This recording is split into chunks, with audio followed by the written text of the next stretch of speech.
are now going to talk about In dir ist Freude, In you is joy, which is the chorale that Bach writes for New Year. The text comes from a Christmas-related hymn, which is a big Alleluia, and in which also the light coming from Christ is described. So this already gives us a hint about how to make a nice registration for this chorale. On the conscious organ, I like to use a full plenum with the mixture of the great, the mixture of the Oberwerk, and also the one foot to give an extra sparkly and light sound. The melody is actually by a Renaissance composer from Italy, Giovanni Gastoldi, from L'Innamorato, which was a balletto at the time. And it's quite a well-known melody. It sounds like this.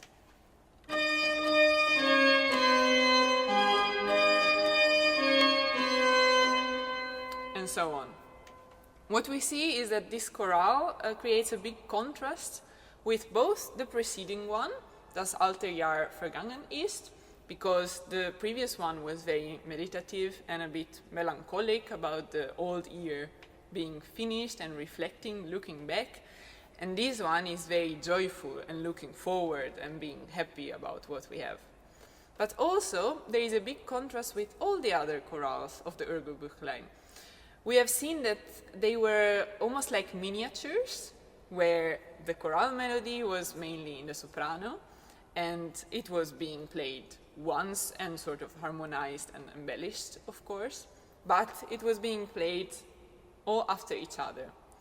In this case, Bach writes what is almost a fantasy on this tune, which is very versatile.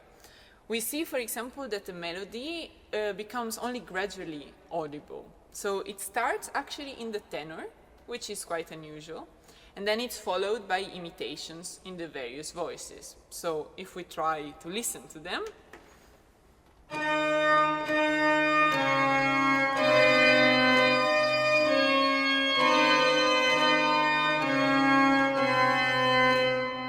and then in bar 5,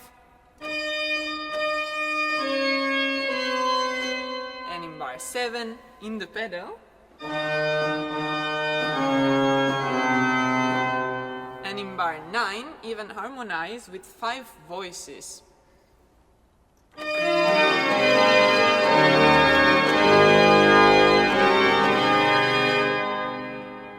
And so on. Later on, other things happen with this melody. For example, in bar 13, there is an inversion of it. So instead of we hear, and then in bar 19 there is a repetition sort of over the first part with again various imitations. And in the second part of the piece, as of bar 39 more or less, we see that it goes back to the standard way, so the melody being only in the soprano, and then later on imitated sometimes by the other voices. It's interesting that as of bar 44, it's embellished actually. So it would sound like this.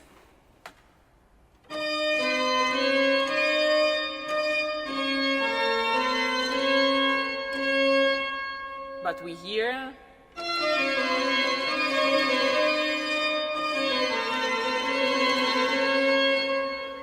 and so on. So Bach really gives space to all of his fantasy in building up such a piece, which is very joyful, and it's written in a triple time, so it's almost like a dance, maybe like a chaconne, where a lot of things happen.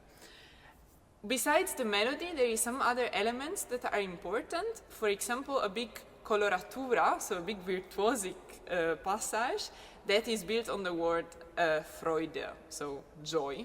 So if I play the first 2 bars,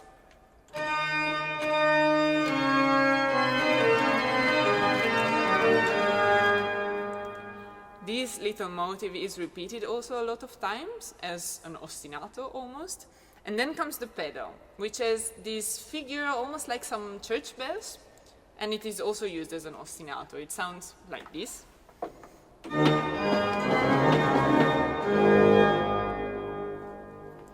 It could be compared to a cross-like figure, if we make it simple, but the most important thing is that it's really at the base of the writing of this piece, and I will explain why. Bach was also known for his use of numbers.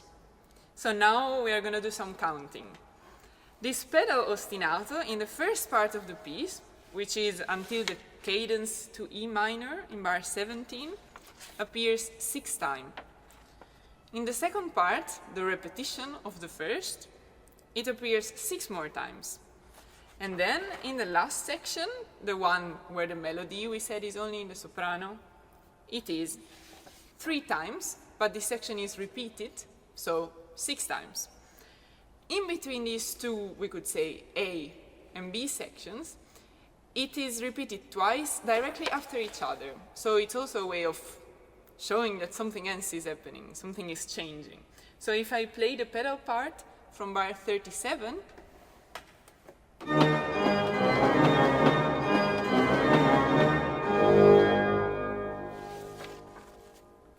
now, if we sum the notes that make up this theme, which are 8 notes, in the first part it's 8 notes repeated 6 times, which is 48.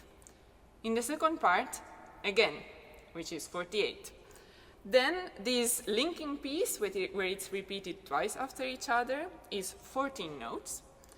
And then in the last part, again 48. We get to 158, which all summed up correspond to the letters of Johann Sebastian Bach, if we associate a number to each letter. But there is also more.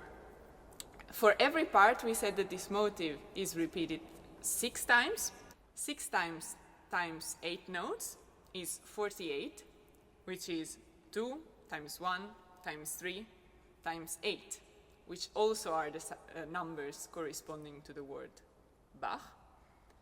And in that joining piece of 14 notes, it is 14 notes, so 2 plus 1 plus 3 plus 8. Again, Bach. It is as if Bach wanted to sign this piece with his name.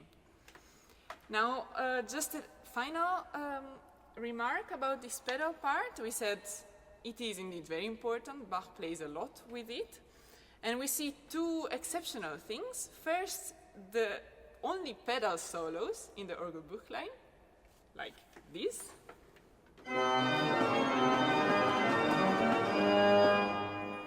Almost to say that this joy is breathless. And then there is also a pedal trill towards the end of this very clamorous joy. So let's listen to this ending once more.